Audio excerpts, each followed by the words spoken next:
Doctor George പടനിലം എന്ന മനുഷ്യസ്നേഹിയായ വ്യക്തിയെ രൂപീകരിക്കുന്നതിൽ അദ്ദേഹത്തിൻ്റെ ആത്മീയ ജീവിതത്തിന് ഏറെ പ്രാധാന്യമുണ്ട് എന്ന് കേട്ടിട്ടുണ്ട്. അതുകൊണ്ട് തന്നെ അതാകട്ടെ ഇന്നത്തെ ചർച്ച. ഡോക്ടർ, അങ്ങ് ജനിച്ചതും വളർന്നതും ഒരു ക്രിസ്തീയ പാരമ്പര്യമുള്ള കുടുംബത്തിലാണ് എന്നറിയാം. ബാല്യകാലം മുതൽ ദേവാലയവുമായുള്ള അവിടുത്തെ പരിശീലനവുമായുള്ള ബന്ധം അങ്ങയുടെ ജീവിതത്തെ എത്രമാത്രം സ്വാധീനിച്ചിട്ടുണ്ട്? ഒരു അനുഭവങ്ങളുടെ വെളിച്ചത്തിൽ ഞങ്ങളോടൊന്ന് പറയുക. ആധ്യാത്മിക ജീവിതത്തെക്കുറിച്ചാണല്ലോ ടീച്ചർ ചോദിച്ചത്. ഞങ്ങൾ വളർന്നത് കത്തോലിക്ക കുടുംബത്തിലായിരുന്നു എന്നുള്ളത് തീർച്ചയാണ്. ഇത് പക്ഷെ അന്നത്തെ കാലത്ത്, അതായത് 1940കളിൽ സഭയും സഭയുടെ രീതികളുമൊക്കെ വളരെയധികം യാഥാസ്ഥിതിക മനസ്ഥിതിയോട് കൂടിയതായിരുന്നു. അന്ന് പാപവും പാപത്തിനുള്ള ശിക്ഷയും ദൈവം ക്രൂരനായിട്ട് എല്ലാവരെയും ഇങ്ങനെ നോക്കിക്കൊണ്ടിരിക്കുകയാണ്, ശിക്ഷിക്കാൻ എന്നുള്ള ഒരു പ്രതീതിയാണ് പൊതുവെ മത അധ്യാപകന്മാരും മതപണ്ഡിതന്മാരും പൊതുവെ തന്നിരുന്നത്.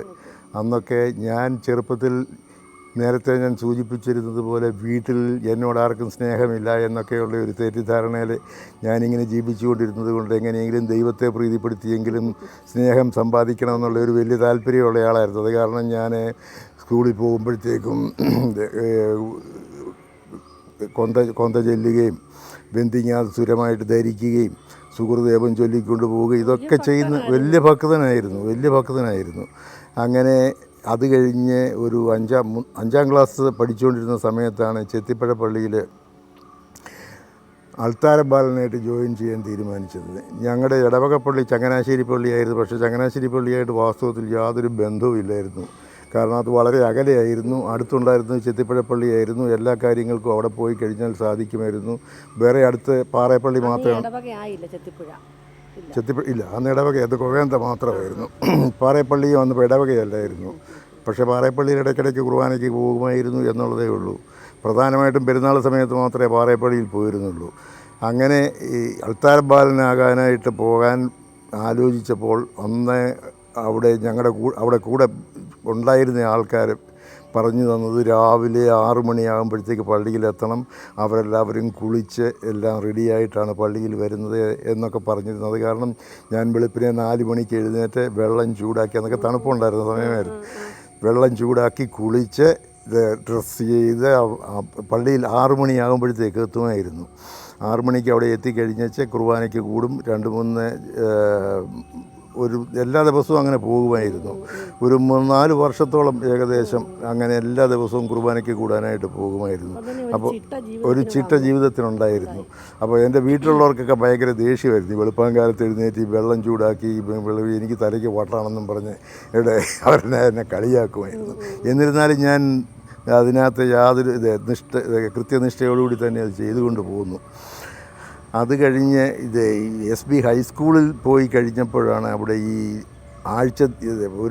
എല്ലാ വർഷവും വാർഷിക ധ്യാനമുണ്ട്. എല്ലാ കത്തോലിക്ക കുട്ടികളും ആ ധ്യാനം സംബന്ധിക്കണമെന്ന് നിർബന്ധമായിരുന്നു. അപ്പോൾ അവിടെ ഈ ഒരാഴ്ചത്തെ തിങ്കൾ മുതൽ വെള്ളിയാഴ്ച ഉച്ച വരെ ഉള്ള ധ്യാനമാണ്. ആ 4 ദിവസങ്ങളിൽ ഒരു 3 ദിവസങ്ങളും 6-ാം പ്രമാണത്തെക്കുറിച്ചാണ് ഈ അച്ഛന്മാർ പറയുന്നത് മുഴുവൻ. 6-ാം പ്രമാണം, ബാക്കി പ്രമാണങ്ങൾക്കൊന്നും വലിയ പ്രസക്തിയുള്ളതായിട്ട് ഞങ്ങൾക്ക് തോന്നിയില്ല. ഈ 6-ാം പ്രമാണം എന്ന് പറയുന്നത് എന്തോ അത് അതിനുള്ള ലംഘിച്ച് കഴിഞ്ഞാൽ നരകശിക്ഷ തീർച്ചയാണ്.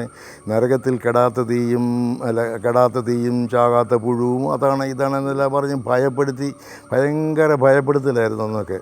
അപ്പം ഈ പുളുങ്കുന്നിലുണ്ടായിരുന്ന വികാരി അച്ഛൻ ഈപ്പച്ചൻ എന്നും പറഞ്ഞൊരു അച്ഛനായിരുന്നു.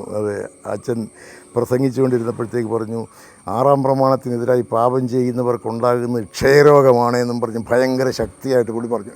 അങ്ങനെ പറഞ്ഞുകൊണ്ടൊരു വഴിക്ക് പുള്ളിക്ക് അങ്ങ് ചുമ നിർത്താൻ വയ്യാത്ത ചുമയുണ്ടായി. പിള്ളേരെല്ലാം കൂടെ ധ്യാനത്തിൻ്റെ സമയത്താണ് പിള്ളേർ സംസാരിക്കാൻ പോലും പാടുള്ള എല്ലാവരും കൂടെ അങ്ങ് പൊട്ടി ചിരിച്ചതോടുകൂടി അച്ഛൻ ആ പ്രസംഗം അങ്ങ് നിർത്തി. അത് കഴിഞ്ഞേച്ച് പക്ഷേ ഇതായിരുന്നു, അതായത് പാപത്തിൻ്റെ ശിക്ഷാർഹതയും നരകത്തിനെക്കുറിച്ചുള്ള ഭയവും ആൾക്കാരെ ഭയങ്കരമായിട്ട്, പ്രത്യേകിച്ച് കുട്ടികളെ ഭയങ്കരമായിട്ട് ഭയപ്പെടുത്തിയിരുന്നു. ഞാനൊക്കെ ഓർക്കുന്നുണ്ട്, രാത്രി കിടക്കാൻ നേരം പായുടെ ചുറ്റും 4 വശത്തും കാശ് രൂപമൊക്കെ വെച്ച് അച്ഛന്മാർ പറഞ്ഞുകൊണ്ടിരുന്ന രാത്രി പിശാച് വന്ന് നിങ്ങളെ വലിച്ചുകൊണ്ട് പോകുന്ന അങ്ങനെ അത് കഴിഞ്ഞ് ഒരു 7 വയസ്സായി കഴിഞ്ഞപ്പോഴത്തേക്ക് കുമ്പസാരിച്ച് കുർബാനയൊക്കെ കൈക്കൊള്ളാനായി. അത് കഴിഞ്ഞ് എല്ലാ ശനിയാഴ്ചയും പള്ളിയിൽ പോകുമായിരുന്നു. പള്ളിയിലല്ല, സൊളാരിറ്റി എന്നും പറഞ്ഞൊരു സംഘടന, മാതാവിൻ്റെ സൊളാരിറ്റി സംഘടനയിൽ എല്ലാ ശനിയാഴ്ചയും അവിടെ മീറ്റിങ്ങും ഭക്തി പ്രകടനങ്ങളും കുർബാനയും ഒക്കെ ഉണ്ടായിരുന്നു. അതിനകത്തൊക്കെ സംബന്ധിക്കുമായിരുന്നു. അപ്പം അവിടെ ആബേലച്ചൻ എന്ന് പറഞ്ഞ നമ്മുടെ കലാഭവൻ്റെ ആബേലച്ചൻ അവിടെ പട്ടം കിട്ടിയ വർഷമായിരുന്നു 1950. അപ്പോൾ അദ്ദേഹമായിട്ട് എനിക്ക് വളരെ അടുപ്പത്തിലായിരുന്നു. അച്ഛനെ വലിയ ഇഷ്ടമായിരുന്നു. അപ്പോൾ അദ്ദേഹത്തിനോട് ഞാൻ ചോദിച്ചു, അന്നൊന്നും ബൈബിൾ വായിക്കാനായിട്ട് അനുവദിക്കത്തില്ലായിരുന്നു. ഞാൻ അച്ഛനോട് വലിയ കാര്യമായിട്ട് ചോദിച്ചു, അച്ഛൻ്റെ ബൈബിൾ എനിക്കൊന്ന് വായിക്കാൻ തരാമോ എന്ന് പറയും. തരത്തില്ലെന്ന് എന്നോട് പറഞ്ഞു. ഞാൻ പിന്നെയും പുറകെ നടന്ന് 3 ദിവസം അച്ഛൻ്റെ പുറകെ നടന്നപ്പോഴത്തേക്ക് അച്ഛൻ പറഞ്ഞു, 1 ദിവസത്തേക്ക് ഞാൻ തരാം, വന്ന് വായിച്ച് കഴിഞ്ഞിട്ട് ഞാൻ ചോദിക്കുന്ന ചോദ്യങ്ങൾക്കൊക്കെ ഉത്തരം തരണം. അപ്പം ഞാൻ പറഞ്ഞു, എനിക്ക് സമ്മതമാണെന്ന് പറഞ്ഞു. അച്ഛൻ പറഞ്ഞു, ഇത്രയും ഭാഗങ്ങൾ നീ വായിച്ചുകൊണ്ട് പോവാം എന്ന് പറഞ്ഞു. അപ്പോൾ ഞാൻ ബൈബിൾ കൊണ്ടുപോയി എന്നെ വിളിച്ച് അച്ഛൻ മലയിലെ പ്രസംഗത്തെക്കുറിച്ച് അതൊക്കെ ആ ഭാഗമാണ് തന്നത്. അത് ഞാൻ വായിച്ചു. അച്ഛൻ എന്നോട് ചോദിച്ച ചോദ്യങ്ങൾക്കെല്ലാം നല്ല സുന്ദരമായിട്ട് ഞാൻ ഇത് പറഞ്ഞു. അതുകൊണ്ട് അച്ഛൻ പിന്നെയും എനിക്ക് പുസ്തകം തന്നുകൊണ്ടിരുന്നു. അങ്ങനെ 1 ദിവസത്തേക്ക് മാത്രം അങ്ങനെയാണ് ബൈബിൾ വായിക്കാൻ പഠിച്ചത്. പക്ഷേ അന്നൊക്കെ ബൈബിൾ വായിക്കുന്നത് വലിയ തെറ്റാണെന്നുള്ള ഒരു ധാരണയിലായിരുന്നു. പൊതുവെ വീട്ടിലും തീരെ നിരുത്സാഹപ്പെടുത്തിയിരുന്നു. ബൈബിൾ വായിക്കാൻ നമ്മളെ കൂടുതൽ പ്രേരിപ്പിക്കുക. അതെ, ഇന്ന് പക്ഷേ അന്ന് ബൈബിൾ വായിച്ചു കഴിഞ്ഞാൽ നമ്മളിതെല്ലാം ദുർവ്യാഖ്യാനം ചെയ്ത്, അതായത് ബൈബിളിനകത്ത് കുറച്ച് സ്നേഹത്തെക്കുറിച്ചൊക്കെ പറഞ്ഞിട്ടില്ലേ, അപ്പോൾ ദൈവം ഇങ്ങനെ ക്രൂരനാണെന്നൊക്കെ പറഞ്ഞു കഴിഞ്ഞാൽ അത്ര വില പോവുകയില്ല എന്നുള്ളൊരു ഭയം കൊണ്ടല്ല, അല്ലാതെ കൊണ്ട് ബൈബിളിനോടുള്ള ഡിസ്റെസ്പെക്റ്റ് കൊണ്ടൊന്നും ആണെന്ന് തോന്നുന്നില്ല. അങ്ങനെയായിരുന്നു അന്നത്തെ ഇൻ്റർപ്രിറ്റേഷൻ. അപ്പോൾ അങ്ങനെ കുർബാനയ്ക്ക് കൂടി ചിത്തപ്പുഴ പള്ളിയിൽ പോകുമായിരുന്നു. പോയി എല്ലാ അവിടെ കുർബാനയ്ക്ക് പ്രത്യേകിച്ച് ക്രിസ്മസിൻ്റെ സമയത്ത് ഈ 3 കുർബാന ഉണ്ടായിരുന്നു അന്നൊക്കെ. ഒരച്ഛൻ 3 കുർബാന ക്രിസ്മസിൻ്റെ അന്ന് ഇത് ചൊല്ലണമെന്നുള്ളതായിരുന്നു. ആ 3 കുർബാനയിലും സംബന്ധിച്ചു. അത് കഴിഞ്ഞ് വെച്ചാൽ അവിടെ ഈ പുൽക്കൂടം എന്ന് പറഞ്ഞൊരു ഇതുണ്ട്, അതൊക്കെ കാണും. ഇത് അവിടെയൊക്കെ അതിനൊക്കെ അലങ്കരിക്കാനായിട്ടൊക്കെ കൂടുമായിരുന്നു.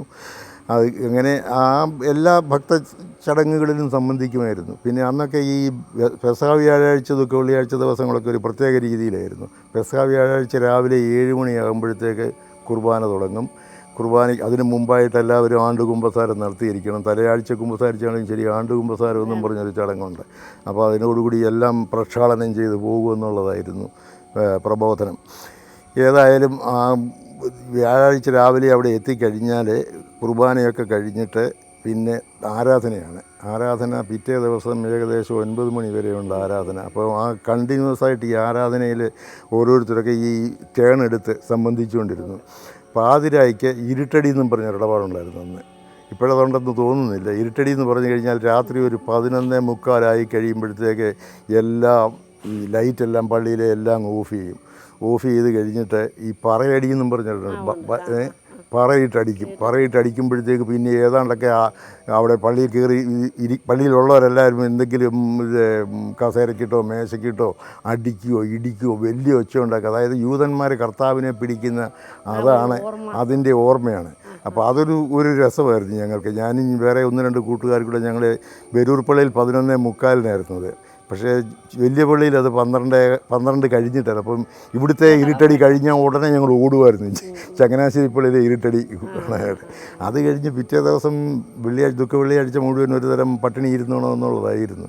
രാത്രിയിൽ വ്യാഴാഴ്ച രാത്രിയിൽ ആരും ഉറങ്ങരുതെന്നുള്ളതായിരുന്നു അന്നത്തെ ഇത്. അപ്പം പിറ്റേ ദിവസം പോയി അത് കഴിഞ്ഞ് ഭയങ്കര ഈ ദുഃഖ വെള്ളിയാഴ്ച രാവിലെ പള്ളിയിലെ അകത്തെ കുറച്ച് ചടങ്ങ് കഴിയുമ്പോഴത്തേക്ക് ഒരു വലിയ നീണ്ട പ്രസംഗമുണ്ട്. ഒരു 1 മണിക്കൂർ 1.5 മണിക്കൂർ നീണ്ട പ്രസംഗമായിരിക്കും. ആ പ്രസംഗത്തിൽ എത്ര പേരെ കരയിപ്പിക്കാവോ അത്രയും കേമനാണ് പ്രാസംഗികൻ എന്നുള്ളതാണ് വയ്പ്പ്. അപ്പോൾ ആൾക്കാരെ ഒരുപാട് കഥകളും ഇതും ആൾക്കാരെ ശിക്ഷിച്ചതും അവർക്ക് വന്ന് തെറ്റ് ചെയ്യുന്നതുകൊണ്ടുണ്ടാകുന്ന അധോഗതിയെക്കുറിച്ചൊക്കെ ഒരുപാട് ക്രോഡീകരിച്ച് പ്രസംഗങ്ങൾ കേട്ട് കഴിയുമ്പം പിള്ളേർക്ക് ഞങ്ങൾക്കിതൊന്നും മനസ്സിലാകത്തില്ല, വലിയ കാര്യമായിട്ട് എടുത്തിരുന്നുമില്ല. പക്ഷേ അത് കഴിഞ്ഞിട്ട് പിന്നെ പ്രദക്ഷിണമുണ്ട്, ഈ വലിയ കർത്താവിൻ്റെ നഗരി കാണിക്കലെന്നും പറഞ്ഞ്. അത് കഴിഞ്ഞിട്ട് ഈ കയ്പ് നീര് കുടി ഇപ്പോഴും ഉണ്ട്. അല്ല, അന്നൊക്കെ അതൊക്കെ ആയിട്ടായിരുന്നു. പക്ഷേ അന്ന് പിള്ളേരാരും കയ്പ് നീര് കുടിക്കണമെന്നും പറഞ്ഞ് ഞങ്ങൾക്ക് കയ്പ് നീരൊന്നും കുടിക്കണ്ടായിരുന്നു. അങ്ങനെ ഈ ചടങ്ങുകളിലെല്ലാം ഇങ്ങനെ പങ്കെടുത്തിരുന്നു. പിന്നെ ഈ ബൈബിൾ വായനയിലും അതിലൊന്നും യാതൊരു വിധത്തിലുള്ള പ്രോത്സാഹനവും തന്നിരുന്നില്ല. അതുപോലെ തന്നെ എന്തെങ്കിലും ചോദ്യങ്ങൾ അന്നൊക്കെ നമുക്ക് മനസ്സിലാകാത്ത എന്തെങ്കിലും കാര്യങ്ങൾ ചോദിച്ചു കഴിഞ്ഞാൽ മിണ്ടരുടാ, ദൈവം നിന്നെ ശിക്ഷിക്കും എന്നുള്ളതല്ലാതെ കൊണ്ട് വേറെ യാതൊരു റീസണബിളായിട്ടുള്ള ഒരു എക്സ്പ്ലനേഷനും ഒരു കാര്യങ്ങൾക്കും സാധാരണയായിട്ട് കിട്ടിയിരുന്നില്ല. അപ്പം അങ്ങനെ വലിയ ഭയങ്കര ഭക്തിയിൽ എങ്ങനെ ജീവിച്ചു, കൊന്തയും എന്തിങ്ങായും എല്ലാം ആയിട്ടാണ് ഞാൻ മെഡിക്കൽ കോളേജിൽ പോയത്. അപ്പം ഈ കോളേജിലേക്ക് പോകുമ്പോൾ ഇവിടെ പ്രീ യൂണിവേഴ്സിറ്റിക്കും പ്രീ ഡിഗ്രിക്കും ഒക്കെ പഠിക്കുമ്പോഴത്തേക്ക് ഞാൻ ഇവിടെ സാധാരണ കൂടെ വരാൻ കൂട്ടുകാരും ഇല്ലാതിരുന്നു. അപ്പോഴൊരു കൊന്തയൊക്കെ ചൊല്ലിയായിരുന്നു ഞാൻ കോളേജിൽ പോയിക്കൊണ്ടിരുന്നത്. അത്രയ്ക്ക് വലിയ ഭക്തിയിലായിരുന്നു. ഏതായാലും മെഡിക്കൽ കോളേജിൽ ചെന്നു. ഒരു കൊല്ലം 2ാം കൊല്ലമായിരുന്നു. 1960 ജോൺ 23 പോപ്പ് പറഞ്ഞത് വെന്തിങ്ങ മാതാവ് കൊടുത്തു എന്നുള്ളതിന് യാതൊരു തെളിവുമില്ല. അതുകൊണ്ട് നിങ്ങൾ വേണ്ടിയവർ ഇഷ്ടമുള്ളവർ മാത്രം ഇത് ചെയ്താൽ മതി. കൊന്തയും മാതാവ് കൊടുത്തു എന്നുള്ളതിന് തെളിവൊന്നുമില്ല. അതുകൊണ്ട് കൊന്ത നമസ്കാരത്തിനകത്ത് ഒരു അത്ര വലിയ പ്രാധാന്യം കൊടുക്കണ്ട എന്നാണ് പോപ്പ് പറഞ്ഞത്. അതോടുകൂടി ഞാൻ അന്ന് വെന്തിങ്ങ ഊരി. അന്ന് എനിക്ക് തോന്നി ഇതൊക്കെ ഒരു കളിപ്പീര. അന്നെന്തോ എനിക്ക് തോന്നി ഇതൊക്കെ ഒരു കളിപ്പീര, അത് ചുമ്മാ വെറുതെ മനുഷ്യരായിട്ട് പേടിപ്പിക്കുക. കാരണം എന്താ വെച്ചാൽ പള്ളിയിൽ ചെന്ന് കഴിഞ്ഞാൽ പേടിപ്പിക്കുന്ന ഇടപാടുകളേ ഉള്ളൂ. അല്ലാണ്ട് ദൈവം സ്നേഹമാണെന്നുള്ളത് എല്ലായിടത്തും എഴുതി വെക്കും. പക്ഷേ സ്നേഹമെന്നുള്ളത് അനുഭവിക്കാനായിട്ട് ഒരുത്തിനും ഒരു അവസരം കൊടുക്കത്തില്ല. ദൈവം അത്ര വലിയ ശിക്ഷ കർക്കശക്കാരനാണ് എന്നുള്ള ഒരു ധാരണയിലാണ് ഞങ്ങളൊക്കെ വളർന്നത്. ഡോക്ടർ ജോർജ് പടനിലത്തിൻ്റെ ബാല്യ കൗമാര കാലങ്ങളിലെ ആത്മീയ അനുഭവങ്ങളിലൂടെയാണ് നമ്മളിപ്പോൾ കടന്നുപോയത്. നമുക്കറിയാം, ഇന്നത്തെ സാഹചര്യങ്ങളിൽ നിന്നും തികച്ചും വ്യത്യസ്തമായ ഒരു ആത്മീയ സാഹചര്യവും ചിന്തയും വിശ്വാസവും ഒക്കെ ആയിരുന്നു അന്നുണ്ടായിരുന്നത്. ഡോക്ടർ ജോർജ് പടനിലത്തിൻ്റെ പിൽക്കാല ആത്മീയ അനുഭവങ്ങൾ വരുന്ന എപ്പിസോഡുകളിലൂടെ നമുക്ക് കാണാം. നന്ദി.